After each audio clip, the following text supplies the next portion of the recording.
श्री सच्चिदानंद सद्गुरु साईनाथ महाराज की जय। श्री सच्चिदानंद सद्गुरु भरद्वाज महाराज की जय। गुरुदेव दत्त। సద్గురు శ్రీ సాయినాథుని యొక్క సాన్నిధ్యంలో ఆచార్య ఎకరా భరద్వాజ మాస్టర్ గారి యొక్క ఆశీస్సులతో దావతిగుంట గ్రామంలో జరుగుతున్న ఈ సత్సంగ యజ్ఞంలో ప్రతి ఆదివారం మన సంస్కృతి మాస్టర్ గారు అందించిన ఈ గ్రంథంలోని అంశాలని నిరంతరము పరిశీలనాత్మకంగా మనం ఇంట్లోని విషయాన్ని శ్రద్ధగా స్పష్టంగా గ్రహించగలగాలి. గత వారం మనం అగ్నిని ఎందుకు సేవించాలి, ఎందుకు పూజించాలి అని 2 వారాలు చెప్పుకుంటున్నాం. అంటే ప్రతి ఒక్క అంశంలో కూడా ఎందుకు మాస్టర్ గారు అలా తెలియజేస్తున్నారని ఆలోచించాలి. అంటే ప్రతి ఒక్కటి మనకు తెలియదు అని భావన కాకుండా తెలుసుకోవాలి అనే ఆకాంక్ష కలగాలి. ఇది మనకి సంబంధించిన పదం కాదు కదా, మనకి ఎందుకు అనే భావన మనకు వచ్చేస్తుంటుంది. ఇప్పుడు దేవాలయంలో మంత్రం కావచ్చు, ఏదో పదాలు కావచ్చు, వాటికి ఎందుకు చెప్తున్నారు ఏమిటి అని ఆలోచించాలి. ఆలోచించటమే ఈ గ్రంథం. ఈరోజు మనం సత్యం శివం సుందరం ఇది ఉంటాం. మనం ఏమిటి సత్యం శివం సుందరం? ఏదో అది మన మాట కాదులే అని ఉండడమా, తెలుసుకోవాలనే అభిలాష కలిగి ఉండడమా? అంటే ఎవరి సత్యం ఏదో వాళ్ళు ఏదో శ్లోకం కాబోదు అనుకుంటాం. మనం చూడండి, అసలు హారతి పాటలోనే శిష్యప్రియ కావచ్చు, స్వామి సాయినాథులా కావచ్చు, అదో నిగూఢమైన అర్థం ఉంది. మొట్టమొదటి లోకనారాయణ అంటున్నాం అంటే దత్తాత్రేయుడు అంటున్నాం, రెండవది బాబాని అంటున్నాం, మూడవది సత్యం అంటున్నాం అంటే సత్యాన్ని మనకి బోధించిన మాస్టర్ గారు. ఇట్లా ఇప్పుడు మనం ఫీల్ అవుతున్నాం.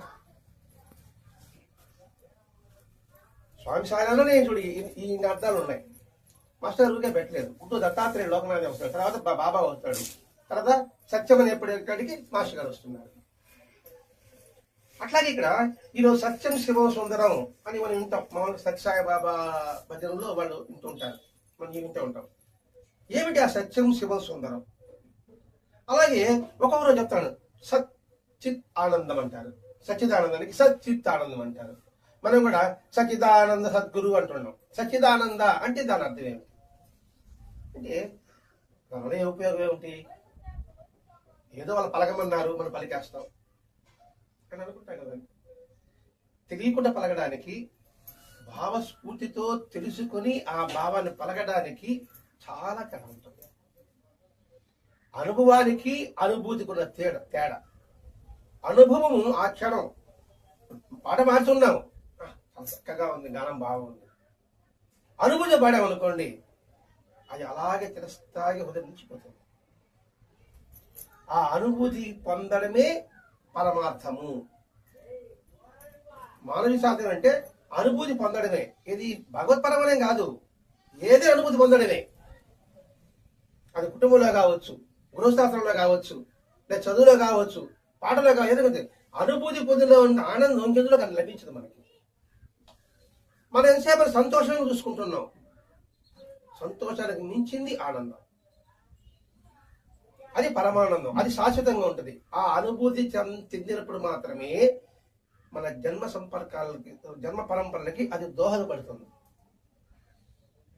అంటే ఎప్పుడైతే సద్భావనంతో పొందిన అనుభూతి ఎప్పుడైతే పొందుతామో అటువంటి భావనే మరో జన్మకి మనకు కారణమవుతాయి. లేదంటే చెడు అనుభూతి పొందినాం అనుకోండి, చెడు అనుభూతి మళ్ళా కలుగుతుంది అంతే. అందుకని మాస్టర్ గారు ప్రతి ఒక్క పదానికి వివరణ చేస్తున్నాడు. ఈరోజు సత్యం శివం సుందరం అంటున్నాం కదా, దానికి అర్థం ఏమిటి? అసలు మాట్లాడాలంటే ఆనందాన్ని మాటలు చెప్పని వీలవుతుందా? ఆనందాన్ని మాటలు చెప్పని ఇదిరే కాదు. ఆనందం ఎలా చెప్పగలం? ఆనందంగా ఉంటే ఆనందంగా ఉన్నామంటాం. తీపి సంగతి మనం ఏం చెప్తాం? ఎలా తీపి తీవిగా చెప్తాం. చక్కెర లాగుంది, బెల్లం లాగుంది చెప్పలేము. అటువంటి పరమ అనుభూతిని విధిలేక మాటల్లో చెప్పడం కోసం ఈ పదాలు వాడారు. సత్యం శివం సుందరం, సచ్చిత్ ఆనందం, సచ్చిదానందం అని. ఇప్పుడు మాటలో ఇప్పుడు పాఠం చెప్పారనుకోండి చిన్నపిల్లలకి, వాళ్ళకి అర్థం కానప్పుడు మనం ఏం చేస్తాము, బొమ్మలు వేస్తాం. డ్రాయింగ్, టైగర్ టైగర్ అట్లా ఉంటే టైగర్ టైగర్ అని రాస్తారు, స్పెల్లింగ్ రాయేస్తారు, పులి రాయేస్తారు. ఆ బొమ్మ వేసాం అనుకోండి, టైగర్ అంటే ఇది అని గుర్తుపెట్టుకుంటాడు. ఇప్పుడు ఆనందము మాటలు చెప్పలేము, దానికి ఏం చేస్తున్నాడు ఇక్కడ ఒక బొమ్మలాగా అంటే పదంలాగా ఒక వాక్యంలో చెప్పాడు. సత్యం శివం సుందరం. విధి లేక మాటలతో శిష్యులకి వివరించవచ్చినప్పుడు ఇలా చెప్పవలసి వచ్చింది. అంటే శిష్యులకి చెప్పవలసి అంటే శిష్యులంటే మళ్ళీ మందబుద్ధులు కాబట్టి ఏం చెప్పినా మనకు అర్థం కానప్పుడు ఏం చేస్తాడు, ఏదో ఉదాహరణ చెప్పాలి కదండి. ఇప్పుడు మనం సత్యంగా చెప్పుకుంటూ ఉన్నాము, ఎన్ని ఉదాహరణలు చెప్పుకుంటున్నాం. ఒక ఉదాహరణ మీకు అర్థమైంది, ఇంకా నాకు అర్థం కాదంట, మళ్ళీ ఇంకో దగ్గర ఉదాహరణ నేను చెప్పాలి, ఈయనకు అర్థం కాదు, నేను చదువుకునేదండి నాకు అర్థం కాదంట, అప్పుడు ఏం చెప్పాలి నేను. అందుకని అలా చెప్పాల్సి వస్తుంది. ఇప్పుడు శ్లోకం ఉంది, అనవద్రోకుత అనే ఒక శ్లోకం ఉంది. 4 దిక్కుల నుంచి నాకు మంచి భావాలు కలుగుగాక అని ఉంది. అది చెప్తే మీకు అర్థం అవుతుంది, ఇంక అర్థం కాదు. 4 దిక్కుల నుంచి అంటే ఏ దిక్కులు రావాలని అంటుకుంటా ఉంటుంది. 4 దిక్కులు అంటే ఏమంటే ఈ విశ్వమంతా ఉండే కన్నా ఈ పక్కన మాట్లాడితే కూడా నీకు అంటే ఇప్పుడు 10 మంది ఉన్నాము, 10 మంది నాకు మంచి మాటలు చెప్పాలి అని చెప్తే ఇంక అర్థం అవుతుంది. సర్వే జన సుఖినో భవంతు, లోకా సమస్తా సుఖినో భవంతు అంటే ఇంక అర్థమవుతుంది. ఇంకేమంటే నేను చదువుకోలేదంటే దానికి అర్థం నేను చెప్పలేనండి, ఏం చేయాలా అంటుంది. అప్పుడు ఆమెకి ఏం చెప్పాలి, లేదు అందరూ బాగుండాలి, అందరూ నేను ఉండాలి అని చెప్పానంటే ఆమెకు అర్థమవుతుంది. ఈ పదాలు ఎలా చెప్పగలమంటే దానికి సమాధానం లేదు. అలాగే అప్పుడు శిష్యులకి మాటలకు అందదు కాబట్టి వీళ్ళు ఈ 2 సత్యం శివం సుందరము, సచ్చిత్ ఆనందము అని, ఒకరేమో సత్యం శివం సుందరం చెప్పారు, ఒకరేమో సచ్చిత్ ఆనందం చెప్పారు, ఇంకొకరు ఏమంటే అస్థి బాతి ప్రియం అని చెప్పారు. అంటే ఒక్కొక్కరు విధంగా చెప్పారు అన్నమాట. అంటే అసలు ఏమిటి, ఎందుకు చెప్పారు? పరమాత్మ అనుభూతిని పొందడానికి. వాడు ఏదో విధంగా స్కూల్కి వెళ్ళాలి. వాడు వెళ్ళాలంటే ఏం చేస్తాం మన పిల్లల్ని, ఏ చాక్లెటో బిస్కెటో పిండో గిండో పెట్టి వాడి ముందు బళ్ళోకి చేయాల. బళ్ళోకి తోస్తే ఆడ కొంచెం తర్వాత పక్కన చదువుతా అంటే వాళ్ళు చదువుతా ఉంటాడు కదా, అరే చదువుకుంటే మనకు మంచిది కదరా అనిపిస్తుంది అన్నమాట. అందుకని ఇక్కడ పరమాత్మ అనుభూతి అంటే పరం అంటేనే ఉన్నతమైనది, పరం అంటేనే ఉన్నతమైనది, ఆత్మ శాశ్వతమైనది. పరమాత్మ పదం వాడుతున్నాము, పరమాత్మ అని ఉంటున్నాం. పరం అంటే ఉన్నతమైనది, ఆత్మ అంటే శాశ్వతమైనది. దానికి దేవుడు అనే పేరు ఉంది మనకి. ఏది శాశ్వతమో అది ఆత్మ. మనిషి ఉందా అనుకోండి, సరే ప్రాణం పోతుంది, ఆత్మకి నాశనం లేదు. ఇక్కడ భగవంతుడు చెప్పాడు, ఆత్మ నశించదు, అగ్ని కాల్చదు, నీరు తడపదు, కట్టం నరకదు అని చెప్పాడు. అంటే అర్థం ఏంటి, ఈ లోపల ఉన్న ఆత్మ దేహాన్ని విడిచిపెట్టదు కాక ఇంకో దేహం ధరిస్తుంది అంతే. ఇది శాశ్వతమైనది. కాబట్టి ఉన్నతమైనది శాశ్వతమైన దాన్ని అనుభూతి పొందాలి. ఆ అనుభూతి పొందితేనే అందులో నీకు ఆనందం ఉంటుంది. అంటే ఏంటి, ఇక్కడ ఆ పరబ్రహ్మమే పరమేశ్వరుడు యొక్క తత్వము అని కూడా మనం చెప్పుకోవచ్చు. అది ఎలా ఉంటుందంటే సర్వవ్యాపకం ఉంటుంది. ఇది శాశ్వతం అనేది అంతటా ఉంటుంది, ఉన్నతమైంది అంతటా ఉంటుంది. ఉన్నతం అంటే ఏంటి, హై స్థాయికి అనుకోండి. హై స్థాయి అంటే అందులో మంచి ఉంటుంది అనుకోండి. ఇప్పుడు మంచి అనేది ఎందులో లేదు చెప్పండి. ఇక్కడ చిన్న గడ్డి పరకలో కూడా మంచి ఉంది. మంచి లేనిది ఏదంటే చెప్పండి, ఒక్కడే కూడా ప్రతి ఒక్కటి మంచిలో ఉంటుంది. ఆ మంచి శాశ్వతం. పువ్వు పడిపోవచ్చు, గడ్డి పరక ఎండిపోవచ్చు, కానీ అందులో ఉన్న మంచి మాత్రం శాశ్వతము. అంతేకాకుండా ఇది ప్రతి జీవిలోనూ అంతరాత్మకంగా దాగి ఉంటుంది. ఇప్పుడు ఆ అనుభూతి మనకి పొందించడం కోసమే సాయినాథుడు సకల జీవ సూపరుడు నేను ఉన్నాను చెప్పడం ఉద్దేశం అదండి. సర్వగతమైన ఆత్మతత్వము అందరిలో ఉండాదని ఎరుకలో కలిగి ఉండడమే పరమాత్మ అనుభూతి. ఎరుకలో కలిగి ఉండడం ఎట్లా ఎరుకలుగా అంటే మనం అందరం ఒకటే అనే భావన ఎప్పుడు కలిగింది అనుకోండి, ఎంత ఆనందం ఉంటుంది. ఇప్పుడు మీరు అనుకోండి, ఈ మీకు తెలియదు, నెల్లూరు తెలియదు అనుకోండి, నెల్లూరు మీరు కనపడ్డారు అనుకోండి, ఎటువంటి అనుభూతి కలుగుతుంది? మా నాన్న బాగా వచ్చింది కదండి. అంటే ఈ బంధం శాశ్వతమైనది కాబట్టి మనన్న భావం వచ్చింది. శాశ్వతం ఉంటేనే మనన్న ఉంటుంది, అశాశ్వతం అయితే నీవని ఉంటుంది. ఇప్పుడు బంధువులు అనుకోండి, అది శాశ్వత బంధం అనుకోండి, ఎప్పుడూ కూడా ఆనందమే ఉంటుంది. మననే పదవి వచ్చేస్తుంది అక్కడ. అందుకని ఇక్కడ చెప్తున్నాడు, ప్రకృతిలో కూడా ఉండి ఉంటాడు. ఎవడు? శాశ్వత పరమాత్ముడు. అందుకు అన్ని జీవుల రూపంలో కూడా నేను సంతరిస్తుంటాను. నువ్వు చూసేంత కలిసి నేను అన్ని జీవుల్లో వెంకయ్య రాసుకో. ఎవరు ఎందుకు చెప్తారంటే ఎందుకు చెప్పారు. ఇది అయిన తర్వాత ఆ అనుభూతి శరీరం ద్వారా లోతైన మనసు, శరీరంలోని మనసు ద్వారా అనుభూతి పొందుతాం. వస్తువు ద్వారా అనుభూతి రాదండి, మనసు ద్వారానే అనుభూతి పొందుతాం. వస్తువు చూస్తాం, ఇది బాగుంది అని లోపల మనసులోకి పోతే బుద్ధి వచ్చి దాన్ని పనిచేస్తుంది, ఇది వాడుకుంటామని ఉద్దేశంతో. అయితే ఇక్కడ సత్యం శివసుందరం అంటే సత్యమే శాశ్వతమైనది, శివం అంటే మంగళకరమైనది. మంగళకరమైనది ఇప్పుడు సౌందర్యంగా ఉంటుంది, అది సుందరం. శాశ్వతమైనది, మంగళకరమైనది, సౌందర్యంగా ఉంటుంది. అర్థమవుతుంది. శాశ్వతమైనది, మంగళకరమైనది, అది సౌందర్యంగా ఉంటుంది. దీనికి అన్నమయ్య చెప్తే సరిపోతుంది. అన్నమయ్య మరదంతా వస్తుంటాడు, ఆ సౌందర్యం చూసుకుంటాడు. ఆ మరదల సౌందర్యం ఎంతకాలం ఉంటుంది? అంతకాలం సౌందర్యం ఉందని చెప్పినప్పుడు కదా, శాశ్వతమైన సౌందర్యం వెంకటేశ్వర చూసినప్పుడు కదా అది సుందరమైన స్వరూపంతో అతనికి ఆనందం కలిగింది. అదే సత్యం శివం సుందరంలో ఉన్న భావం. ఆయన తర్వాత ఏమిటి? సచ్చిత్ ఆనందం, సచ్చిదానందం అంటాం కదా, సచ్చిత్ ఆనందం. ఇది కూడా అంతే. సత్ అంటే శాశ్వతమైనది, చిత్ అంటే ఉన్నది, అది ఏదైతే ఉందో అది ఆనందం. ఇంకోటి చెప్పాడు, అస్థి భ్రాతి ప్రియం అన్నాడు. అస్థి అంటే ఉన్నది, అంటే పదాలు వేరే కానీ భావం మాత్రం ఒకటి. మట్టి ఒకటే, మట్టితో కుండ చేస్తారు, ఇంకోటి ప్రమిద చేస్తారు, ఇంకోటి చేస్తారు. బంగారం ఒకటే, అనేక ఆభరణాలు చేస్తున్నాం. పాలు ఒకటే, ఆవులు అనే రకాలు, ఎర్రాగు, నల్లాగు, పచ్చలాగు, తిప్పలాగు, అన్ని ఆవులు ఉంటాయి. అంటే ఎందుకు చెప్తానంటే ఎప్పుడైనా మన ఈ పదం ఉన్నప్పుడు మరి ఈ పదం కొత్త పదం కాదు. బాబాజీ ఇప్పుడు చిన్న వాక్యానికి ఇక్కడ మాస్టర్ మనకి వివరణ ఇస్తున్నాడు. అప్పుడేమో ఆ పదం ఉన్నప్పుడు కూడా మనకి బాబా గుర్తొస్తాడు, అంటే భగవంతుడు గుర్తొస్తాడు. మనం బాబాను పూజిస్తున్నాడు, బాబా అని అనుకుంటున్నాము. రాముడు పూజించాడు, రాముడు గుర్తొస్తాడు. కృష్ణుడు పూజించాడు, కృష్ణుడు గుర్తొస్తాడు. బుద్ధుడు పూజించాడు, బుద్ధుడు గుర్తొస్తాడు. అంటే ఎవరు చెప్పినా కూడా ఆనందానుభూతి పొందడం కోసం చెప్తాడు. అటువంటి ఆనందానుభూతి గురించి ఇక్కడ వివరించారు. ఇది వివరింప సాధ్యం కానిది అవడం వలన కొంచెం స్వల్ప భేదాలు కనబడుతుంటాయి.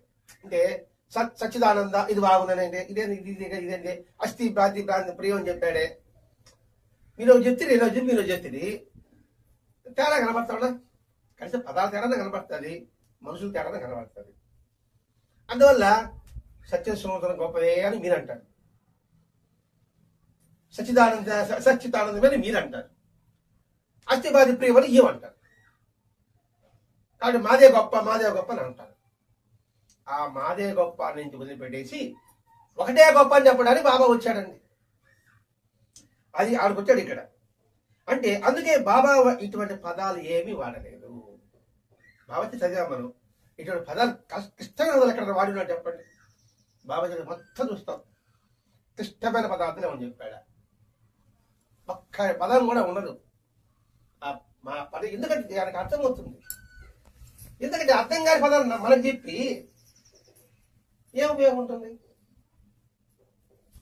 ఆయన గొప్ప పండితుడని స్టాంప్ రావచ్చు, మనం చెప్పాడని మా స్టాంప్ రావచ్చు, కానీ అర్థం కాక ఏమొస్తుంది? ఈ పదాన్ని శ్లోకాలు నేను చెప్పాడు అనుకోండి, మీరేమంటారు? బాబాయ్ చెప్పాడండి, ఒక్క దిక్కుకొని చెప్పాడంటారు. ఏమైనా అర్థమైందా? ఏం ఉపయోగం ఉంటుంది? సమయం వృధా కదా. అందుకని బాబా ఇటువంటి పరిస్థితులను అటువంటి పదాలు వాడలేదు. అదేవిధంగా భరద్వాజ మాస్టర్ గారు కూడా అటువంటి పదాలు ఎప్పుడూ వాడలేదు. ఎవరి సంస్కారం దగ్గర వాడమన్నాడు. మీరు పాలన చేయండి, చేయలేదా? మీరు వినండి, ఒక చదువుతుంటే మీరు వినండి. మీకు వినడం తిరిగి లేదా? మీరు నామం చెప్పుకోండి. నామం చెప్పిన చాలు కదా, దో ఆయన పట్ట అలా చూస్తూ ఉండి ఆమె చెప్తాడు, చూస్తూ ఉండు అని బాబా చెప్పాడే కానీ అందరికి ఒకటే చెప్పలేదు.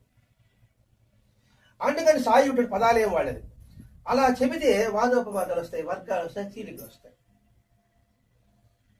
ఇప్పుడు ఒక్కోదాంట్లో ముందు బౌద్ధ మతం వచ్చింది, తర్వాత జైన మతం వచ్చింది, మళ్ళీ హీనయానము, మహాయానము, ఇన్ని వచ్చినాయండి. అలాగే వైష్ణవుల్లో వైనామం ఒకటి, యునామం ఒకటి, శైవులు అడ్డనామం ఒకటి, ఇంకో నామం ఒకటి. అలాగే క్రిస్టియానిటీలో ఎన్ని చీలికలు ఉన్నాయి? లేవా? ఒకటే ఉన్నదా? అనేక శాఖలు ఉన్నాయి. అలాగే ముస్లింలో కూడా అనేక శాఖలు పెట్టుకంటే ఏమంటే ఎవరి ఆధిపత్యం కోసం వాళ్ళు చేసుకుంటున్నారు. చేసిన గురుపేపటికి మాది గొప్ప అని నేనంటుంది. కాదండి, మాది గొప్ప అని ఆయన సమర్థించుకుంటాడు, నేను సమర్థించుకుంటా. నేను సమర్థించడం అది కరెక్ట్ అనిపిస్తుంది, ఆయన చెప్పింది కరెక్ట్ అనిపిస్తుంది. కాబట్టి ఆయన చెప్పింది కరెక్ట్ వాడికి అక్కడ ఉండేవాళ్ళు 10 మంది ఆయన మాట వింటారు, నా మాట వింటారు. నా దగ్గర ఉండేవాళ్ళు మీ మాట వింటారు, నా మాట వింటారు. దానికి మనం చెప్పుకుంటాం. కాకి చూడండి, ఎక్కడన్నా ఒక అన్నంగా పదార్థం పెడితే కాకా అన్ని కాకులు పిలుస్తుందండి, చూడండి ఎంతటి సఖ్యతలో ఉంది అని మీరు చెప్తారు. నేనేమంటానంటే భలే వాళ్ళంటే దాంట్లో విషం ఉంటుంది కాబట్టి తీసే అందరూ సావాలని ఆ కాకి పిలుస్తుందని చెప్తాను. ఇది కరెక్ట్ అని నేను చెప్పింది కరెక్ట్ అనిపించిందా? మీరు చెప్పింది కరెక్ట్ అనిపించిందా? కాబట్టి మీ పక్క మీ గ్రూప్ ఒకటి, నా గ్రూప్ ఒకటి, తేడా కనపడతాయి కదండి. అక్కడ ఉద్దేశం ఏంటి? కాకిలోనే సఖ్యత చెప్పడం, సఖ్య చెప్పాలి. అక్కడ ఈ సావు అయినా పదార్థమైనా సఖ్యతని చెప్పాలా, అంతే కదా. సఖ్యతని చెప్పలే, సఖ్యపదాన్ని నేను చెప్తుంది, నువ్వు పది చెప్తుంది అంటే ఏంటి? సఖ్యత పదం వాడుతున్నాడు ఇక్కడ బాబా. అరే సఖ్యత చూడు, శస్త్రం వాటి సత్యంలో సఖ్యత ఉందా లేదా అని మీరు చెప్తారు. అప్పుడు ఇంకా బాధ ఏముంది? కానీ నా దగ్గర ఉండేవాళ్ళు మీ దగ్గర పంపించను, మీ దగ్గర ఉండేవాళ్ళు నా ఇంకో దగ్గర పంపించను. ఎందుకంటే గ్రూప్ మారిపోతే అట్ట. అందుకని వాదోపవాదాలు, చీలికలు, నీతో పాటు దురహంకారం వల్ల మిమ్మల్ని దెబ్బ కొట్టాలని నేను, నన్ను దెబ్బ కొట్టాలని మీరు, అలా దెబ్బ కూడా చెప్పేసి ఇంకేముందా ఏదో పెడతారు, పొలాలు పెడతానే ఉంటారు. నేను తుమ్మినాను అనుకోండి, చూడండి ఆ పటాలు తుమ్మినాడండి, ఆ సాంప్రదాయం సంప్రదాయం ఒకటే ఉంది. ఒంగోలులో మనం నమస్కారం పెడుతున్నాం, ఏదో మాస్టర్ గారి సమాధికి నమస్కారం పెడుతున్నాం. పర్యావరణంలో ఆయన చూడండి, ఆయన గట్టిగా ఒత్తిడి పైకి లేస్తున్నారు. పొద్దులు పుస్తకాలు ఉంటారు అనుకోండి, నమస్కారం పెట్టిన తర్వాత దాన్ని బలంగా సపోర్ట్ చేసుకుని లేస్తారు కదా. అది చూడండి ఆయన నలిపేస్తున్నారు అని ఒకరు అన్నారు. నలపాలని అన్నారు, మీరు పట్టుకున్నారు. మీరు ఇక్కడ పడిపోయేవాడికి చెయ్యంది ఇచ్చేవాడు ఆయన. భగవంతుడు పడిపోయాడండి చెయ్యంది ఇస్తాడు కానీ చెయ్యిరా వదులుకోరా అంటాడా. చిన్నబిడ్డ పడిపోతా ఉంటే మనం చేపట్టుకుంటే మనం ఈదుచుకుంటామా అని చెప్పేసి ఇంకోరు ఏంటంటే ఏ సమాధానం తాగలేరు అనమాట. ఆ సంప్రదాయం వాళ్ళ 10 వరకే తాకాల, ఇంకెవరు తాకూడదు. దాన్ని మెచ్చాము, దాన్ని నిజమే కదా, ఆయనకి నొప్పి కదా అంటే కరెక్ట్ మీరు అంటారు. ఇక్కడే ఉంది, ఇక్కడ ప్రేమతత్వం. ఆయనకి నొప్పి ఉంది, తండ్రికి బిడ్డ చెప్తే నొప్పి, బిడ్డ వచ్చి కొట్టాడు అనుకోండి నొప్పి ఆయనకే ఉన్నా. మన చిట్టి కన్నా అంటాడా లేకపోతే ముడికాయ వేస్తాడా? అది చెప్పింది బాబా. ఉదాహరణ శ్యామాని వచ్చి ఏది నువ్వు ఇక్కడ గమనం కూర్చున్నావా లేదు ప్రసాదం పంచు అంటాడు. ఎవరిని? బాబాని. సాయి చరిత్రలో వస్తుంది. ప్రసాదం పంచు అంటాడు, పంచుతాడు ప్రసాదం. చూసేవాడికి కదా బాబా పని చెప్పినాడంటే అది వాళ్ళిద్దరి మధ్య సంబంధం, నాకేం సంబంధమా? ఇవన్నీ చెప్పరు. చెప్పితే నువ్వు ఆ పార్టీలోకి వెళ్ళిపోతావు, మళ్ళీ నా పార్టీ అన్న తగ్గిపోతారా? బాబా ఒక ముసలావిడి కడుపు లేపండి ఇటుకి రాయబెట్టి కాల్చింది. కాల్చేది ఆయన, కాల్పించుకుంది ఆయన. మధ్యలో నాదేం బాగా మెల్లిగా అది నొప్పి పుడుతుంది. ఇది తెలుసుకోవడం కోసం అండి మనకి గ్రంథం. ఇవి చెప్పగలనుకోండి మీరు, అది కానీ ఇంటే మీకు నిజం అనిపిస్తుందా? నిజంగా ఆయన తొక్కకూడదు కదా, కాలు తొక్కకూడదు కదా, భూమి ఎవరు తొక్కుతాడా, కాళ్ళు తేస్తాడా మహా? మరి ఆ తల్లికి తొక్కతాడమే, తొక్కడం వేసాం కదా, దున్నస్తాడమే, దుద్దిసాంగా మన చిన్న పెంట దాని మీద వేస్తాడమే. ఇది నేర్చుకోవాల్సింది మనం పక్క తర్వాత మన వరకు నేర్చుకోవడానికండి మన సత్సంగం మాస్టర్ గారు ఇచ్చారండి ఇక్కడ. అదేనండి బాబా ఇటువంటి ఎక్కడా కూడా ఎత్తలేదు. ఎందుకంటే అహంకారం వస్తుంది, పోటీలు వస్తుంది, వాదన వస్తుంది, వచ్చిన కనుక మానవ జాతికి అనర్థం వస్తుందండి. ఎవరి వారు ఏమైనా తెలియనప్పుడు ఏమవుతుంది? దేశం పెరుగుతుందా, పగ వస్తామన్నా. ఇప్పుడు శ్రీశైలం ఆశ్రమం ఒక తిరుగుతాం సార్, శంకర మఠాధిపతి. ఆయన మఠాధిపతి ఒకటి విమర్శిస్తా ఉన్నాడు. ఆయన మఠాధిపతి ఇప్పుడు ఒక మఠానికి మిమ్మల్ని చేశాడు సార్, నేను విమర్శిస్తా ఉండా, తప్పుటోడి అనేసి. నేను ఒక మఠాధిపతిని పట్టింది. ఎక్కడికి వస్తుంది సమాజం? అప్పుడు మానవ జాతి ఐక్యత పోతుంది, వసుదైక కుటుంబం అనేది పోతా ఉండాలి. పైకి చెప్పడం ఒకటి, చేసేది ఒకటి. మన పూర్వజన సుకృతం అండి. ఇది నమ్మిదానమని మీరు గర్వం అనుకోండి, ఏమనుకోండి. ఎన్నో జనం పూర్వపడిన వల్లే మనకి బలదాద మాస్టర్ లభించాడు, ఆయన గ్రంథాలు మనకు లభించాడు. ఇది 100% ఇన్ని పర్సెంటేజ్ వర్షంలో పెట్టుకున్నా కూడా ఇదే సత్యం. ఎందుకంటే మన ఆధ్యాత్మికంగా ముందుకు లేకపోయినా మనసు ఆధ్యాత్మికంగా తెలుసుకుంటున్నాం, ముందుకు వెళ్ళకపోవచ్చు కాక. ఇది ఆధ్యాత్మికత అంటే. కాబట్టి మనం తప్పడం చేసి ముందుకు పోదాం అనే భావన వచ్చిందండి. ఇప్పుడేమవుతుంది? మానవ జాతికి అనర్థం రాదు ఈ భావం ఉంటే. మానవ జాతికి సఖ్యత వస్తుంది, ఆశీర్వాదం వస్తుంది, ఆనంద అనుభూతి కలుగుతుంది. అయితే ఈ బాబా చెప్పిన విధానం ఉంటే ఇక్కడేమంటే మానవ జాతి పట్ల విద్వేష భావన రాదు, సఖ్యత ఉంటుంది, అనర్థం రాదు, అందరికి ఆశీర్వాదం రాదు. కనుక అట్టి అనుభూతిని తప్పక ప్రసాదించిన మార్గం మాత్రమే చెప్పి విడిచిపెట్టేశాడు. ఎవరు? బాబా చెప్పాడంతే, చేయమని చెప్పడం. ఏ మహాత్ముడు ఇది చేయని చెప్పడం, కృష్ణుడే చెప్పలేదు. ఈ మార్గం ఉంది, ఈ మార్గం వెళ్తే నీకు మంచి పద్ధతి దొరుకుతుంది. కేవలం ఆనందంగా ధ్యానించు, వీలు కాదు. నగసక పర్యంతం నన్ను చూడు, అది వీలు కాదు. నా మాట చెప్పించు. 3 చెప్పేశాడు బాబా, నీ ఇష్టం తర్వాత. అంతేగాని నువ్వు ఇది చేయరా, నువ్వు నామే చెప్పు, నువ్వు అన్నే చూస్తా ఉండు, నువ్వు ఆనందంగా ధ్యానించు అని చెప్పరా.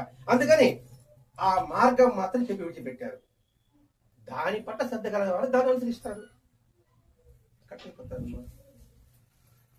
మార్గం చెప్పాడు, విడిచిపెట్టేశాడు. విడిచిపెట్టేస్తే దాని పట్ల శ్రద్ధ కలిగిన వారికి దాన్ని అనుసరించి అనుభవం పొందుతున్నారు. అనుభవం పొందడం ముఖ్యం అనేది మనం గమనించాలి. ఇక్కడ సమాధి పట్టుకుని లేస్తున్నాడంటే, పట్టుకునేటప్పుడు వాడు ఏ భావంతో ఉన్నాడో నీకు తెలుసా? నీకు బయట కనబడతా ఉంది. ఇప్పుడు ఆమె పొట్ట మీద ఇటుకాయ పెట్టింది, ఆయన పొట్ట కాలాన్ని పెట్టింది, ఆమె అది నొప్పి తగ్గాలని పెట్టింది. ఆ భావం ఉండకుండా నువ్వు పైన కాలుతా ఉంది, ఆమె ఎర్రగా వేడి చేసింది ఇటుకాయ అంటే ఎట్లా? కాబట్టి ఇక్కడ అటువంటి దాని నుంచి వాళ్ళు అనుభవం అవుతున్నారు. అంటే ఎవరికి తగ్గ స్థాయిలో వాళ్ళు సాధన చేసుకుని వాళ్ళు ముందుకు పోవాలి. అది సాయినాథ్ యొక్క మార్గం. అంతేగాని ఈ మార్గంలోనే ఉండాలి అని మాత్రం చెప్పలేదు, చెప్పకూడదు కూడా. అసలు ఎందుకంటే ప్రమాణం కృష్ణుడే చెప్పలేదే. అర్జున నీకు చెప్పా, నీకు ఇష్టమైతే నువ్వు అనుసరించుకో. సత్యం కూడా ఏంటంటే ఇలా ఉండమని చెప్పడం లేదు, ఇలా ఉండాలని నేను చెప్పడం లేదు. ఇలా ఉంటే సత్ఫలితం ఉంటుంది అనేది సత్సంగం. అలా ఉంటే నాకు ఫలితం ఉంటుంది, అలా విని మీరు ఉంటే మీకు ఫలితం ఉంటుంది. ఎవరికి వాడికే. మీ ఫలితం నాకు రాదు, నా ఫలితం మీకు రాదు అనేది గుర్తించు. అలా కాని వారు వ్యర్థమైన వేదాంత చర్చలో దిగిపోతున్నారు. మీరు సాంప్రదాయం అనుకోండి, విమర్శిస్తూ ఉంటాయి, ఏం సాంప్రదాయం, ఏం సాంప్రదాయం అని నేను చెప్తా. అది చూడు తప్పుగా సాంప్రదాయం.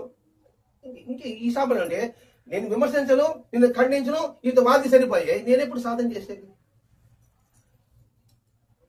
అనేది ఆలోచించాలి. ఇక్కడ మానవుడికి నువ్వు సాధన చేసి నువ్వు ముక్తి పొందాలి, నువ్వు ఆనందాన్ని పొందాలి, నీ సంగతి నువ్వు చూసుకో.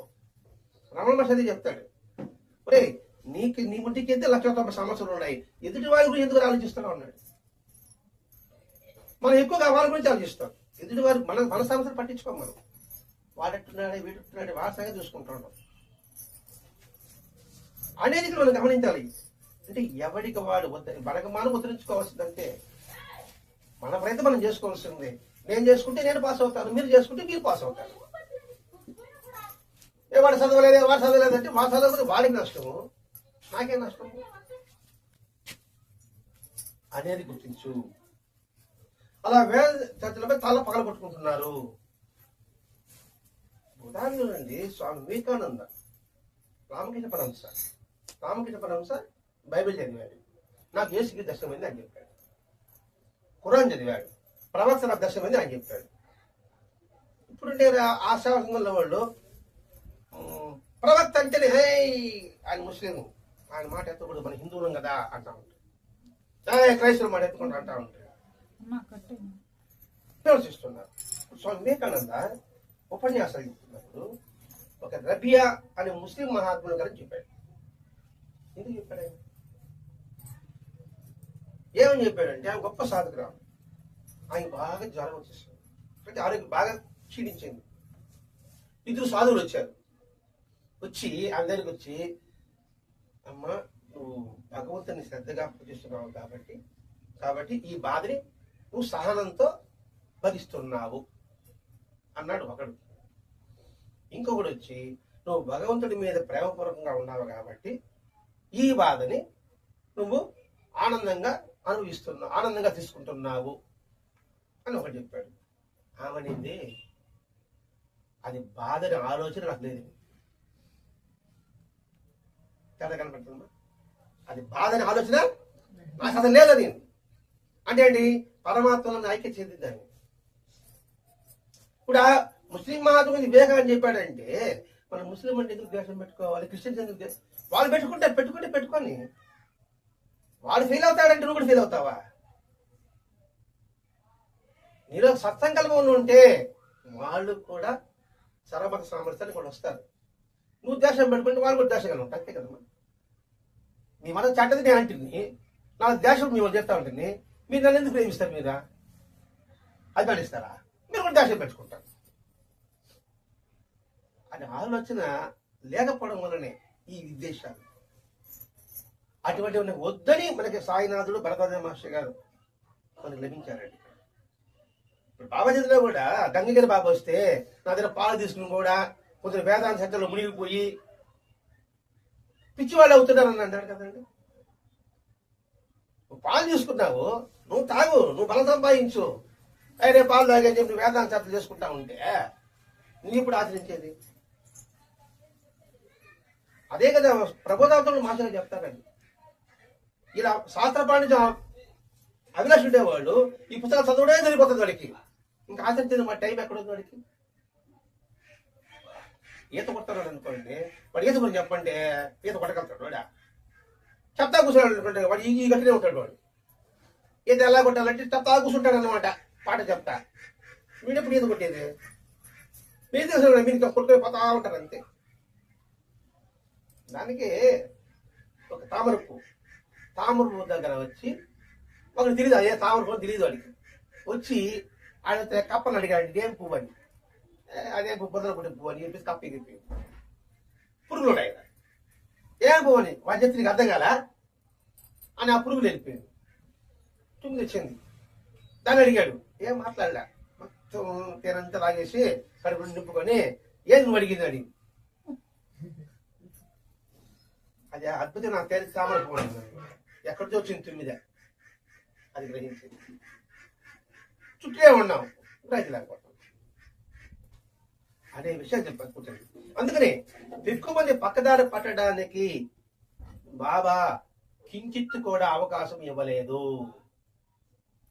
ఇంత అవకాశం ఇవ్వలేదండి. నువ్వు మేగుడి విషయం చూసుకోవచ్చు, రాధాబాయి విషయం, బాబా అసలు ప్రతి ఒక్కరు చూసుకోవచ్చు కాక ఎవరికి కూడా వారు పక్కదారి పట్టడానికి ఆయన అవకాశం ఇవ్వలేదు. మనం అవకాశం చేసుకున్నాం, ఆయన మాత్రం ఇవ్వలేదు. దాసగనికి నాకు పాండవుల దర్శనం కావాలి, పాండవుల దర్శనం కావాలన్నాడు. దర్శనం ఇప్పించాడు. చూడరా పాండవుడు అన్నాడు. నాకు ఇది కనపడలేదా, నాకు కిరీటం కావాలి కావాలన్నాడు. నువ్వు ఆయన పక్క దానికి వెళ్ళిపోయాడు. చాలా మంది అడిగాడు, బాబా ఇది మహాత్ముడు నా మహాత్ముడు అడుగుతున్నాడు. బాబా ఏం చేస్తాడు? ఇంకా నీకు అవకాశం ఇచ్చాడు సరైన మార్గంలో పెట్టమని చేసి, నువ్వు పక్కదారి తాగే సంబంధం లేదు. అందుకని పక్కదారి పెట్టిపోయేదానికి బాబా మనకి అవకాశం ఇవ్వలేదు. శ్రద్ధగా చూస్తే మనకి అర్థమవుతుందండి. బాబా చేతిలో మనం డైవర్షన్ కావడానికి ఇక్కడ అవకాశం లేదు. మనం ఉన్నతమైన మార్గంలో వెళ్ళడానికే అవకాశం ఆయన ఇచ్చున్నాడు. అంతేకంటే సత్యమేవ జయితే ఈ పదంగా ఉంటాం మనం. అంటే ఏంటి? సత్యమే మనకు జయం కలుగుతుంది అని చెప్పి ఎవరని అంటాము. దాన్ని చెప్పాలా, హరిశ్చంద్రుడు చెప్పాలా, శివచక్ర చెప్పాలా, గాంధీ మహాత్ముడు చెప్పాలా. అప్పుడు నిజమే కదా అని మనకు అనిపిస్తుంది. ఇప్పుడు సత్యమేవ జయితే అంటే ఎవడని ఈ కాలం సత్యమేవ చేయమని కాలం. మరి ఇక్కడ సత్యంలో ఉండాలంటే మానవులో మంచి గుణాలు కలిగి ఉండాలి, నైతికంగా మంచి గుణాలు కలిగి ఉండాలి. ఏమిటి ఆ గుణాలు? మొట్టమొదటి చెప్తున్నాడు ఇక్కడ. మొట్టమొదటిదే అహింస, రెండవది సత్యము, మూడవది అస్థేయము, నాలుగవది శుచి, ఐదవది ఇంద్రియ నిగ్రహము. ఇవి ఉంటే, ఈ మంచి గుణాలు ఉంటే నేను సత్యం వైపు మనసు ప్రేరణ కలుగుతుంది. అహింస అంటే మనం ప్రసాదం చెప్పుకుంటున్నాం. అహింస అంటే ఏమి ఎవరు కొట్టకుండా ఉండడం కాదు, బాహ్యంగా మనసులో కూడా ఇటువైపు వాడిని బాధ కలిగించి ఉండడమే అహింస. అహింస అంటే ఎదుటి వ్యక్తిని మనసు గాయపరచకుండా ఒకటి. ఇంతకన్నా ఉదాహరణ మాసగా చెప్పుకుంటారు. ఏమనంటే మీరు తప్పు చేశారు, వాడు తెలియక చేశారు అనేవాడు నిజమైన అహింస అని మాస్టర్ గారికి నిర్వచనం. చూడండి, బాబా చెప్పిన దాన్ని బట్టి ఇంకా తగ్గాడు మనకి మాస్టర్ గారు, ఇంకా తగ్గుంటూ వచ్చాడు. మరి అది కాదురా, వాళ్ళు తెలియతను ఏదో ఆవేశాలు ఉంటారేమో, లేదా తొందరపాటాలు ఉంటారేమో అనుకోవడం నిజమైన అహింస. ఇంకా అస్థేయం అంటే ఏంటి? ఇతరుల వస్తువుని ఆశించకుండా ఉండడం, మనసులో కూడా, పైకి కాదు మనసులో కూడా ఆశించకుండా ఉండడం. ఇంకా సత్యం అంటే ఎప్పుడు దాన్ని కట్టుబడి ఉండడం. సత్యం అంటే నిజమనే అని అనుకుంటున్నాం, సత్యం చెప్పంటే నిజమే అనుకుంటున్నాం. సత్యం అంటే ధర్మం, మన స్వధర్మాన్ని గట్టిగా పట్టుకోవడం సత్యం. ఇంకా శుచి అంటే బాహ్యం శుచి కాదు, అంత శుచి కలిగి ఉండాలి. ఇంద్రియ నిగ్రహం కలిగి ఉండాలి. ఇంద్రియ అంటే మన కడ్డి ద్వారా వీటి ద్వారా వచ్చే అది పక్క ద్వారా పట్టకుండా, అంటే సింపుల్ చెప్పుకుంటూ వస్తున్నాం, అది పక్క ద్వారా పడకుండా కళ్ళి వేయాలి. ఇప్పుడు గుర్రానికి ఎందుకు కళ్ళి కడుతున్నారు? నేరుగా దొరలో పోవాలి, లేకపోతే పక్కదారి పోతే కూర్చున్నాడు పోతా పడిపోతుంది. అది ఇంద్రియ నిగ్రహం అంటే. ఆ కళ్ళం ఏం చెప్పాడు మనకి ఇక్కడ? శ్రద్ధ సబురి చెప్పాడు. బాబు కూడా కళ్ళం ఇచ్చాడు, అదే శ్రద్ధ సబురి పెట్టాడు. అది ఈ మంచి గుణాలు ఎప్పుడైతే ఉంటుందో, ఇది ఎవరు చెప్పారు? నువ్వు చెప్పడం కాదు, మనుధర్మ శాస్త్రం చెప్పిందట. దాన్ని మనుస్మృతి కూడా అంటారు. మనుధర్మ శాస్త్రము అది మనకి అర్థం, మనకి అక్కడ పదం అంతే కదా. అదేదో శాస్త్రాలు ఉంటుందో ఒకటి. మనుషులు, ధర్మము మనుషులు ఆచరించవలసిన ధర్మం, శాస్త్రము సాధింపబడినది. శాస్త్రం అంటే ఏంటి? సాధింపబడినది అంతే, రాతి మీద రాసిన రాతలాగా శాస్త్రం అంటే. ఇక్కడ చూడండి, ఆ అంటే మనుషులకు సంబంధించినది శాస్త్రము, మనుషులు పాటించాల్సిన ధర్మశాస్త్రము. మనుస్మృతి అన్నాడు. మళ్ళా మనుషులు నిజంగా ఈ మంచి గుణాన్ని స్మరించుకుంటూ ఉండాలి. ఒక పదం అంటే దానికి అర్థం ఉంటుందండి. మనుస్మృతిన పదం వాడతారు. మను అంటే మనుషులు. ఆ మనుషులు ఇక్కడ ధర్మాన్ని శృతి నిరంతరము దాన్ని స్మరించుకుంటా ఉండు. అది వాళ్ళు చెప్పారు, ఎప్పుడో వేదాలు చెప్పిన మాట. దానే బాబా ఒక మాట అన్నాడు కదండి, సత్యాన్ని అంటి పెట్టుకో, నీ వెంట నేను ఎప్పుడు ఉంటా. ఏ పరిస్థితి క్షుణ్ణంగా చెయ్యి, ఇచ్చిన మాట నిలబెట్టుకో. ఇవే సత్యంలోకి వచ్చేవన్నీ కూడా. వాగ్దానం చేస్తే దాన్ని నిలబెట్టుకో, క్షుణ్ణంగా చెయ్యి. అందుకే ఏ దానంలో ఏ దానం గొప్పది ఉంటుంది, అన్నదానం చెప్తాం మనం. అంటే విద్యాదానం అంటాం ఇంకొకరు, వాగ్దానం చాలా గొప్పది. అందుకని ఇక్కడ అది ఆ మనస్ఫూర్తిగా చెప్పబడి ఉంది. వీటిలో చంద్రశేఖర స్వామి కంచి పెద్దాయన అంటాం కదా, ఆయన కూడా చెప్పాడు, ఎవరికి కీడు చేయాలని తలవను కూడా తలచకూడదు, ఎవరిని బాధించే మాటలు మాట్లాడకూడదు, శారీరకంగా బాధ పెట్టకూడదు, ఇంకొకరు కీడు చేయాలని ఆలోచన కూడా ఉండకూడదు, ఎవరైనా తప్పు చేస్తే వారికి కీడు జరగాలని కోరుకోకూడదు. చాలా కోరుకుంటున్నారండి. ఇందులో పెట్టి టెంకాయ కూడా వేస్తున్నారు, ఇందులో కూడా టెంకాయ వేస్తున్నారమ్మా. నాశనం అయిపోవాలనే ఆయన తెలీదా నువ్వే బాగు చేసావా, చెరబగరా చెడిదావా, అంతే. వాళ్ళే దూరం అయిపోయారు సత్రంగానికి అంతా.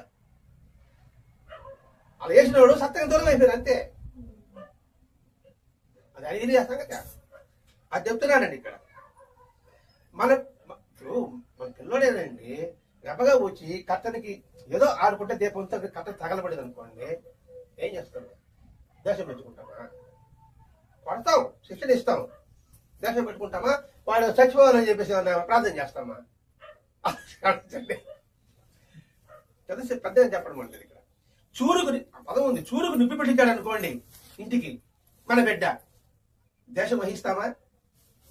వెంటనే ఆ నిప్పుని ఆర్పేదాన్ని చూస్తాం. ఇప్పుడు మీరు పొరపాటు చేశారు అనుకోండి, మిమ్మల్ని నెట్టేయకూడదు, మీ పొరపాటు సరి చేయడానికి నేను ప్రయత్నం చేయాలా. ఇది అహింస. నువ్వు ప్రయత్నం చేయి, అడిగకపోతే నీ దారి నువ్వు ప్రయత్నం చేసావనే భావమే అని లెక్క రాసుకుంటాడు. అబ్బా ఈ ప్రయత్నం చేసింది కాబట్టి ఆ పుణ్యం కాదు, వాడు మారకపోయినా ఆ పుణ్యం నేను ఖాతాలో పడిపోతుంది. జోక్ కాదండి, హాస్యం కాదు, సమర్థించడం కోసం మాత్రం కాదు, ఇది వాస్తవం మాత్రం అదే. మన ఏ సంకల్పం ఉంటుందో ఆ సంకల్పానికే మార్కులు, రాసిందని కూడా ఉండదు, సంకల్పానికి మార్కులు వేసేస్తాడు ఆయన. మీరు ఆయన బాగుపడాలని ప్రార్థన చేశారు, ఆయన బాగుపడకపోయినా మీకు బాగుపడే మార్కు నీకు పడిపోయింది అంతే. ఒకటికి ఇద్దరు వైద్యులు ఉన్నారు, తేలుకు మంది ఇచ్చేవాళ్ళు. వీళ్ళిద్దరికి ఒకటి పడడానికి ఒక శత్రువు వచ్చాడు, ఒక శత్రువు తేలు కుట్టింది. ఏది నా శత్రువుకి తేలు కుట్టింది. నేనేం చేశాను, వాడు బతికేదని మంది వాళ్ళ, నేనేం చేశానంటే ఇంకా ఎక్కువ విషయం ముందు ఇచ్చేవాడికి, వాడు బతికాడు. వాడు బతికినప్పుడు నాకు రాదు, ఎందుకంటే ఆ విషయానికి విరుగుడు అనమాట. విషం కలిసింది, ఆ విషయానికి విషం ఇస్తేనే వాడు బతుకుతాడు అనమాట. వీడు తెలియకుండా ఆ విషయమే ఇచ్చాడు, చావాలని ఇచ్చాడు. అర్థమవుతుంది అనుకుంటాడు, వాడు చావాలని ఇచ్చాడు అంటే ఇంకా ఇంక చెప్తాను, నీకు అర్థమైతే ఈయనకి అర్థం కావాలి కదా. చావాలని ఇచ్చాడు కానీ విషయం విరుగుడే. ఇప్పుడు పాము విషయంతో కూడా మందులు తయారు చేస్తుంది కదండి. వాడు బతికాడు అని చెప్పేసి నాకేమైనా పుణ్యం వస్తుంది రాదా? నేను సావాలని మీకు ఇచ్చేనా, అదే పుణ్యం నాకు వస్తుంది. ఇది చంద్రశేఖరానికి చెప్పడం అంటే ఇక్కడ. అటువంటి ప్రమాదాలు ఇక ముందు జరగకుండా మాత్రమే మనం చూసుకుంటాం కదా. అంటే ఆ పిల్లడికి మనను బాధించే వారి పట్ల మనం అలా ప్రవర్తించాలి. మనకు హాని చేసేవాడిని మంచి చెడ్డ లేని పిల్లవాడిలాగా తలచాలి. ఇదే అహింస అంటే. అని ఎవరు? చంద్రశేఖర స్వామి కంచిలి పెద్ద ఆయన ఉన్నారు కదా, ఆయన చెప్పిన మాట. ఈ మాట బాబా చెప్పాడు, మాతగారు చెప్పారు, బుద్ధుడు చెప్పాడు, ప్రవక్త చెప్పాడు, అందరూ చెప్తూనే ఉన్నారు. ఇంత చెప్తున్నా మన బుర్రకు ఎక్కలేదే. మన బుర్రకు ఎక్కడం కోసం కూర్చొని పెట్టాడు మనల్ని. ఎందుకంటే పదే పదే పదే పదే వింటే ఓహో ఇంతటి భావం మడబడి ఉందిరా, మనము అలా ప్రవర్తిస్తాం. ఒకసారి ప్రవర్తించలేకపోవచ్చు, ఇద్దరు పట్ల ప్రవర్తించలేకపోవచ్చు, ముగ్గురు పట్ల ప్రవర్తించలేకపోవచ్చు, కనీసం 10వ వాడి పట్ల ప్రవర్తిస్తాం కదండి. 10కి 1 మార్కులు సంపాదిస్తాం ఈ జన్మకి. 0 మార్కు అంటే అసలు అసలు సంగతి లేదే. అలాగే సత్యాన్ని గురించి వేదాంతం ఎంతగానో కీర్తించాయట. సత్యమే ఈ విషయానికి ఆధారం చెప్పుకున్నాయి. ఇప్పుడు మనకు ఉన్న వేదాలు ఉన్నాయి కదా, ఋగ్వేదం కావచ్చు, యజుర్వేదం కావచ్చు, సామవేదం, అధర్వణ వేదాలంతా కూడా ఏ వేదం చెప్పినా సత్యమే. అందులో అధర్వణ వేదం సత్యమే చెప్పుకున్నారు. అంటే నీ వేదాలు కూడా సత్యమే చెప్పాను, సత్యమే నిలబడుతుంది. సత్యమేవ జయితే, నిజం నిలకడ మీద నిలుస్తుంది. ఈ పదాలు వాడతారు కదండి. వాక్యం కాదు, మామూలుగా భూమి సంగతి చెప్తాం. ఈ విశ్వంలో భూమి ఒక నిలబడి ఉంది, ఈ భూమి చుట్టూ గ్రహాలు తిరుగుతున్నాయని ఒక శాస్త్రవేత్త నిర్ధారించాడు. ఆ శాస్త్రవేత్త పేరు గుర్తురావడం లేదే. ఈజిప్ట్ లో ఉండే అతను భూమి నిలబడి ఉంది విశ్వంలో, భూమి చుట్టూ మిగతా గ్రహాలు తిరుగుతాయని చెప్పాడు. ఆ సత్యం దాదాపు 100 సంవత్సరాల వరకు దాన్ని నమ్మారు. తర్వాత పోలెండ్లో ఒక శాస్త్రవేత్త పరిశీలించి, ఎవరైనా భూమి ఒక దగ్గర లేదు, భూమి తన చుట్టూ తిరుగుతుంది, అదేవిధంగా సూర్యుడు చుట్టూ తిరుగుతుంది, భూమి చుట్టూ ఏమి తిరగడం లేదురా అని చెప్పినప్పటికీ ఎవడు నమ్మలే. కొంతకాలానికి ఆయన పుస్తకాలు ప్రింట్ చేసి ఇది ఆయన భావ మాత్రమే అని రాస్తాడు వారు కూడా. ఆ తర్వాత అది ఇప్పుడు నిలబడి అయిందా లేదా, ఎంతకాలం పట్టింది, కానీ నిలబడిందా లేదా అనే విషయాన్ని జ్ఞప్తి తెచ్చుకోవాల్సి వస్తుంది. ఇక్కడ జీవితం అందరికి మూల సూత్రం అదే. ఏది? సత్యం. మనం ఆలోచించడం కానీ మూలం మాత్రం అదేనండి. ఎవడైతే సత్యంతో ఉంటాడో ఇప్పటికీ ఈ సమయంలో వాడు బాధపడుతున్నట్టుగా ఉండొచ్చు కాక, కానీ చివరికి గెలిచేది ఏది? సినిమాలు చూస్తున్నాం, విలన్ ఉన్నాడు, హీరో ఉన్నాడు, ధర్మం ఉంది, అధర్మం ఉంది, రెండింటిలో ఉంది. చివరికి ఏది గెలుస్తా ఉంది? ముందేమో బ్రహ్మానికి అధర్మం గెలిచినట్టుగా ఉంటుంది, చివరికి గెలిచేది ధర్మమే. మహాభారతము కౌరులు బ్రహ్మాండంగా ఎదిగినారు, బ్రహ్మాండంగా ఉన్నారు, చివరికి ఏమయ్యారు? మొత్తం నాశనం అయిపోయారు. రావణాసురుడు అధర్మాన్ని పట్టుకున్నాడు, ఏమయ్యాడు? మొత్తం లంక పోయింది. వాటి విడిపడ్డాడు విభీషణుడు, సత్యం. చివరికి రాజాధిపతి అయ్యాడే లేదా లంకకి. ఇది మనం గుర్తుపెట్టుకోవాలి. ఫాస్ట్ ఫుడ్ కావాలంటే అధర్మం, ఫ్రెష్ ఫుడ్ కావాలంటే సత్యం. ఫ్రెష్ ఫుడ్ మన ఇంట్లో చేసుకుని ఫ్రెష్ ఫుడ్ అప్పటికప్పుడు చేసుకుంటాం. ఫాస్ట్ ఫుడ్ అంటే ఏదో 4 రంగులు తన మొఖాలు పడతాడు, బ్రహ్మాండంగా కనపడతా ఉంటుంది, దాన్ని తీసుకుంటాం. కాబట్టి జీవితం మూల సూత్రం సత్యమే. అంటే ఇక్కడ అవిద్య, అజ్ఞానము ఈ పదాలు మనం ఉపయోగించుకున్నాం. దాని వల్లనే మనకి కోరికలు, లెక్కగా మీరు కోరికలు, తద్వారా ప్రియము అప్రియము. ఆ కోరికలు లెక్కలే మీది, అవసరాలు కాదండి. అవసరం వేరే, కోరిక వేరే. మనం పెద్దగా చెప్పుకుంటున్నాం, అవసరం వేరే, కోరిక వేరే. లెక్కలేని కోరికలిగినప్పుడే దాని మీద ఇష్టము, అది దొరకకపోతే ద్వేషము, ఇవి కలుగుతూ ఉంటుంది. అదేం చేస్తుంది? జన్మ పరంపరలకు నాంది అవుతుంది. రాగము జన్మ పరంపరే, ద్వేషము జన్మ పరంపర. ఈ జన్మ నుంచి విడిచిపోవాలన్నా లేదా ఈ జన్మలోనే ఉండాలన్నా? దాదాపుగానే ఉండాలన్నా? ఈ పురుగుసులే ఉండాలన్నా? లేదు టౌన్ లో పోయి ఉండాలన్నా? టౌన్ లో కోరుకుంటాను కదా మనం. ఎంత బాగా ఆయన హాస్పిటల్ మంచిగా వచ్చాడు, బోరుని ఇక్కడి నుంచి పోవాలా, ఆటో చేతకాల, నడిచిపోలేదే. ఏది బతుకు? ఈ పేడ బతుకు అనుకుంటాను కదండి. ఆవిడ ఏం కోరుకుంటావు? భయా స్వామి ఇక్కడికి పిలిచేసామన్నా, మా కొడుకు దగ్గరకో, మా కూతురు దగ్గర పంపించు అని కోరుకుంటామో కోరుకోమా? అంతే. ఈ జనంలో ఉండదు, ఇంకా ఉత్తమ జనం పొందాలను సహజంగా కోరుకు, ఇది అవసరం, ఇది భావం అది. అట్లాగే అట్లా కాకపోతే ఏమిటో ఇక్కడే వండుకోండి, ఈడే పుట్టి ఈడే పెరుగుకుంటా ఉంటాం, అసహించుకున్నాం అనుకోండి, ఇక్కడే అసహ్యం ఇక్కడ కూర్చోవలసింది అంతే. అంటూ జన్మ పరంపరలకు నాంది అవుతుంది. ప్రతి జన్మలో కూడా వ్యక్తిగతమైన దుఃఖాలకు ఇది కారణమవుతుంది, యుద్ధాలకి ఇది కారణమవుతుంది. ఇప్పుడు ఇరాన్ యుద్ధము ఏంటి అసలు ఆలోచిస్తే ఎందుకు యుద్ధం చేయాల్సి వస్తుంది? ఎందుకు వచ్చి యుద్ధాలు? ఆధిపత్యం, నాది ఆధిపత్యం అంటుంది ఒక దేశం. నువ్వేది ఆధిపత్యమా? నాది ఆధిపత్యం అని ఇంకో దేశం అని. మధ్యలో నాశనమైంది ఎవరు? జనాలు. ఇప్పుడు రావణాసురుడు ఒక్కడ చచ్చిపోయాడా? ఎంతమంది చచ్చారండి? దుర్యోధనుడు ఒకటి చచ్చిపోయాడా? వెళితే కదండి రామాయణ భారతం. ఒక్కడే దుర్యోధనుడు, ఒక్కడే ఇక్కడ రావణాసురుడు ఒక్కడే. మరి వాళ్ళు అంటి పెట్టుకునే వాళ్ళు ఏమయ్యారు? సర్వనాశనం అయ్యారు. మరి మన వల్ల వాళ్ళకి నాశనం అయిపోతుంది ఆలోచన వాళ్ళకి లేదు కదండి. దీనివల్ల ఎంత సంక్షోభం కలుగుతుంది. ఇక్కడ రాసుంది యుద్ధకాండ రాస్తుంది కాబట్టి యుద్ధాల వంటి వినాశకాండకు కూడా కారణమవుతుంది. యుద్ధం జరుగుతుంది కాబట్టి ఇక్కడ పదాలు వచ్చింది కాబట్టి మనం దాని గురించి వివరించుకుంటున్నాం. ఇదే కదా రామాయణ మహాభారతం అంటున్నాడు మనకి. రామాయణ మహాభారతం కూడా దీనివల్లే కదా వచ్చింది అనే విషయం ఇక చెబుతున్నాడు. ఇప్పుడు రామాయణంలో వీళ్ళెందుకు తపస్సు చేసుకుంటా యజ్ఞం చేసుకుంటా ఉన్నారు? వీళ్ళెందుకు బాధితులు తాబోళ్ళంతా వచ్చి దాన్ని నాశనం చేయడము? వాళ్ళ పని వాళ్ళు చేసుకుంటారు కదా, నీకేమైనా ఇబ్బంది అయిందా? నువ్వు నాశనం కావాలి వాళ్ళు చేయడంలే. వజహ ఏంటి? ఈ విశ్వం అంతా కూడా శాంతిగా ఉండడం వాళ్ళు చేస్తున్నారు. నీకు నష్టం ఏంటి? అంటే నేను బాగుపడకూడదు, మీరు బాగుపడకూడదు. అందువల్లనే వాళ్ళు యజ్ఞాలు చేసుకుంటున్నారు. వాళ్ళ మీద నీకెందుకు అసూయ? అందుకని రాజ్యాలకి వినాశం సంభవించింది. అలాగే కౌరవులకి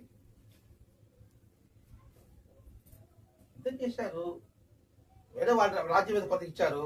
ధర్మరాజు ఏదో హస్తినాపురం రాజ్యం చేసుకున్నాడు. నీకు రాజ్యం ఉంది కదా, దుర్యోధనుడికి రాజ్యం అంతా ఉంది కదా, వాడికి ఉంది కదా, ఇందుకు వాడి మీద ఇంకొక అసూయ పడ్డావు నువ్వు. ఇప్పుడు అసూయ దేశం వల్ల ఎదుటి ఫలితం వస్తుందని చెప్తున్నాడండి ఇక్కడ. అందువల్లనే ప్రజల్లో ధర్మం దెబ్బతింటుంది. ఎందుకంటే ఎప్పుడు జరిగిపోయి మనం చూడబోతామా? వాడు పోతాడు ఆ దారిలో, మనం కూడా అలాగే పోతాం.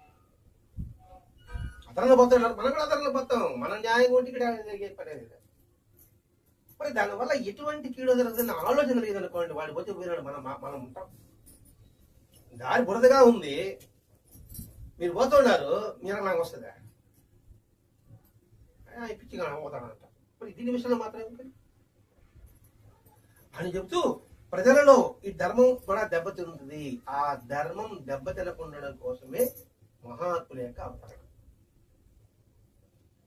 ఈ కలియుగంలో అనేక మహాత్ములు వస్తూనే ఉన్నారు, కానీ వాళ్ళు చెబుతూనే ఉన్నారు ధర్మం దెబ్బ తినకూడదని. కానీ గ్రహించిన వాళ్ళు ఎంతమంది ఉన్నారు? గ్రహించిన వాళ్ళు 10 మంది ఉన్నారు కాబట్టి మన దేశం ఈ విధంగానే ఉన్నాయి. మనకు తెలియకుండా హిమాలయంలో మనుషులు తపస్సు చేస్తున్నారు. మాస్టర్ ఉద్దేశం అదే. ఈ విధంగా సత్సంగము పారాయణం చేసుకుంటే కొంతకాలానికైనా భూలోక వైకుంఠముగాక అన్నాడా లేదా? ఎప్పుడు అవుతుందో అంటే మన ప్రయత్నం మీద ఉంటాం. ఇప్పుడు ఎవరు వరకు అనుకోండి, ఇప్పుడు దాదాపు 8 సంవత్సరాలు 10 సంవత్సరాలు 10 సంవత్సరాల్లో మనకెందుకు ఎవరు కొంచెం గొడవ అనుకుని ఉంటే మార్పు వచ్చి ఉంటుందా? ఈ 10 సంవత్సరాలు 10 మందికి చెప్పండి, మొత్తం 10 మందినే మారేటువంటి అవకాశం వచ్చిందా లేదా? మనం వినిపోవచ్చు. తర్వాత మనం చేసిన ఈ ప్రార్థనా ఫలితం అనేది తర్వాత ఆ 20 మంది కూడా కలుగుతుంది. అందుకోసం మాస్టర్ చేయమంటారండి. విత్తనం వేస్తానే ఆ విత్తనం వేసినోడు పంట తింటాడా? మామిడి విత్తనం వేశారనుకోండి, ఆ మామిడికి నేను తింటాను నేనా? ఇది కూడా అంతే. ఈ సత్సంగం అనేది విత్తనం నాటి లాంటి విత్తనం చల్లడం లాంటిది. అందుకే ఏసీగా ఉంటాడు. విత్తనాలు చల్లారు, ఒకటేమో ముళ్ళకంపల పడింది, ఒకటేమో రాతి మీద పడింది, ఒకటేమో రోడ్డు మీద పడింది, ఒకటేమో సారం నేలలో పడింది. ఏది మనకి ఎత్తుంది అన్నాడు కదండి బైబిల్ చెప్తాను. రాజు మీద పచ్చులు తిరిగి వెళ్ళిపోతుంది, ముళ్ళకంపల పడింది అక్కడ వెళ్ళిపోతుంది. సారవంతమైన నేల పడింది, మనకెత్తుంది. ఆ సారవంతం నేల చేసుకోవడం కోసమే మన మనసును శుద్ధి చేయడం కోసమే సత్సంగం. సత్సంగం ప్రభావమే కదండి మనలో కొద్ది గొప్ప మనం పూర్తి మార్పు మనం చెప్పలేకపోయినా సాటి వారిని నిందించకుండకూడదనే ఆలోచన మనకు వచ్చింది. సహాయ సంఘ దేవుడు ఎందుకంటే వాళ్ళు నిందిస్తారు, వాళ్ళ పాపాలు వాళ్ళు పోతారు అనే భావన ఒకటే వచ్చింది కదండి మన జన్మకి. ప్రస్తుతానికి ఇది ఆయన ఇచ్చిన ఫలితం. మన ప్రయత్నం చేస్తే ఇంకా 18 100 క్వశ్చన్లు ఉన్నాయి, 100కి మార్కులు వేస్తే 100 మార్కులు వేస్తాడు ఆయన. మనం ఎన్ని క్వశ్చన్లకు ఆన్సర్ చేస్తామో అన్ని క్వశ్చన్లకి మార్కులు వేస్తాడు. ఇది ఈరోజు మనకి సత్యం శివం సుందరం సచ్చిదానంద ఆస్తి దాస్తి ప్రియం ఈ 3 కూడా ఉన్నది ఒకటే. ఏంటి? పరమాత్మ అనుభూతి పొందడానికి. ఇవేమి చెప్పకుండా సాయినాథుడు నామం చెప్పుకుని మీరు నన్ను చూస్తుండడానికి మనకి తిరిగి లేదు కాబట్టి ఎక్కడ ఏ పని చేసినప్పటికీ కూడా భగవంతుని నామస్మరణ పెదాలతో కాదండి, నేను చేసే పని ప్రతి ఒక్కటి భగవంతుని పని అనుకోవడమే నామస్మరణ. నామస్మరణ అంటే రామ సాయో కనబట్టి బాబానో అనుకోవడం కాదండి. నేను చెప్పేది పని కూడా భగవంతుని యొక్క పని. అది ఎప్పుడైతే వీళ్ళు బాగుంటుందో అదే నామం. పెదాలతో పలకాల్సిన అవసరం లేదు. నేను చేసే పని భగవంతుడిది అంతే, అయిపోయింది. అంటే ఆ పనిలో ఎప్పుడైతే నిమగ్నం అవుతావో, ఏకాంత కలిగి ఉంటావో, ఆ పని అంతకు నామస్మరణ. సత్సంగం, ఆదివారం సత్సంగం ఇక్కడ మరి వారం నుంచి ఇక్కడ మా ఇంటి సత్సంగం, మా ఇంటి సత్సంగం, మా ఇంటి సత్సంగం అనుకుంటున్నావా లేదా? మరి అది నామస్మరణ అయిందా లేదా అని చెప్తూ సత్యం మీద నిలబెడితే మన వెంట వాళ్ళు ఎప్పుడూ ఉంటారు. అది మనకి ఈరోజు మర్దాన మహర్షి గారు మనకి అందించింది. ఒకటి, పరమాత్మను పొందాలంటే ఒకటే మార్గం, బాబా చెప్పిన మార్గం, సులభమైన మార్గం. ఇతరులకు శ్రేయస్ కోసంగా నువ్వు సంస్కరించుకో. అది సాయి సాంప్రదాయం. ఇతడి సర్వజీవులకు శ్రేయస్కరమైన ఏంటంటే మనం సంస్కరించుకోవడమే. నాలో మార్పు వస్తే కదండి మీకు సహాయం చేయగలరు. వాళ్ళ సహాయం మీద మారేదండి, నువ్వు మారకపోతే వాళ్ళకే సహాయం చేయబోతావు నువ్వు. అది సాయి సాంప్రదాయం. ఆ సాయి సాంప్రదాయాన్ని గట్టిగా అడ్డు పెట్టుకో. ఆ సాయి సాంప్రదాయమే సత్యం. ఆ సాయి ఎవడైతే అంటి పెట్టుకుంటాడో వాడు ఎప్పుడూ కూడా ఉన్నతమైన స్థానాన్ని పొందుతాడు అనే విషయమే ఈరోజు మనకి ఈ మనము మన సంస్కృతి ద్వారా మధ్య మహర్షి గారు అందించిన గొప్ప సందేశం. స్వస్తి. శ్రీ సచిదానంద సద్గురు సాయినాథ్ మహారాజ్ की जय.